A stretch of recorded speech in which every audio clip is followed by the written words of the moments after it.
সমাজক যদি আপোনালোকে নিকা শুদ্ধ ভ্ৰষ্টাচাৰ মুক্ত কৰিব বিচাৰে শিক্ষাক আগবঢ়াই দিয়ক। শিক্ষাক যদি আপোনালোকে আগবঢ়াব পাৰে, শিক্ষাক যদি আপোনালোকে সন্মান দিব পাৰে, শিক্ষিত কৰিব পাৰে সমাজ, তেতিয়াহ'লে সেইবোৰ নিজে নিজে গুচি যাব। ভ্ৰষ্টাচাৰ নিজে নিজে গুচি যাব। নুৰজাহান বেগমৰ ঘৰত আমি বৰ্তমান উপস্থিত আছো। তেখেতে ভাল ৰিজাল্ট কৰিছে হায়াৰ ছেকেণ্ডেৰীত, ষ্টাৰ পাইছে। গতিকে এনেকুৱা ছোৱালীক আমি সন্মান দিয়াৰ কাৰণে আমাৰ ভূঞাপট্টি সমাজৰ যুৱ সমাজে একত্ৰিত হৈ পেলাই আমি তেখেতৰ ঘৰত আহি উপস্থিত হৈছো। কাৰণ তেখেতৰ কঠিন প্ৰচেষ্টাৰ ফলত এনেকুৱা এটা ভাল ৰিজাল্ট কৰিব পাৰিছে। অহা প্ৰজন্মৰ কাৰণে এটা সবক হৈ থাকিব যে তেখেতৰ নিচিনা ভালদৰে কষ্ট কৰিলে ভাল ফল পোৱা যায়। গতিকে আমাৰ হোজাই জিলাৰ বৰপুখুৰীৰ ভূঞাপট্টি অঞ্চলত আমি আছো। আমাৰ যুৱ সমাজে একত্ৰিত হৈ পেলাই তাইক সন্মান দিয়াৰ কাৰণে আমি সকলোৱে একত্ৰিত হৈ উপস্থিত হৈছো তেখেতৰ ঘৰত। কাৰণ আমাৰ সমাজত এইটো আমি বাৰ্তা দিব বিচাৰো যে শিক্ষাৰ লগত জড়িত লোকসকলক যদি আমি সন্মান কৰো, তেখেতসকলক যদি আমি সম্বৰ্ধনা জনাও, তেনেহলে আমাৰ অহা প্ৰজন্মসকল ইয়াৰ পৰা শিকিবলগীয়া বহুত কথা থাকিব। শিক্ষাৰ লগত জড়িত থাকক, সমাজ সংস্কাৰৰ কাৰণে চিন্তা কৰিব নালাগিব আপোনালোকক।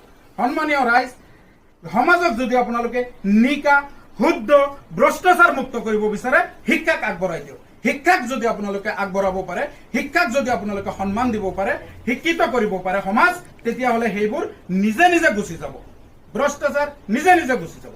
গতিকে আমি উপস্থিত হৈছো, অলপ তেখেতৰ পৰা জানিম তেখেতে ইমান ভাল ৰিজাল্ট কিমান কষ্টৰ ফলত পৰিণামৰ ফলত উপস্থিত হৈছে বা আমি পাইছো, তেখেতৰ মুখৰ পৰা জানিম। আসসালামু আলাইকুম। আপোনাৰ নাম? নুৰজাহান বেগম। দেউতাৰ নাম? কোনখন কলেজৰ পৰা পাছ কৰিছে? ৰিজাল্ট কি হৈছে? ডিভিজন? আপুনি যিটো ৰিজাল্ট কৰিছে, আপোনাৰ ৰিজাল্টত আমি সাময়িকভাৱে সামাজিকভাৱে সন্তুষ্টিত হৈ পেলাই আপোনাৰ ঘৰত উপস্থিত হৈছো আপোনাক সম্বৰ্ধনা জনোৱাৰ কাৰণে। কাৰণ এনেকুৱা এটা সন্মানী কাম আপুনি কৰিছে, যাৰ কাৰণে আমি সকলোৱে উপস্থিত হৈছো।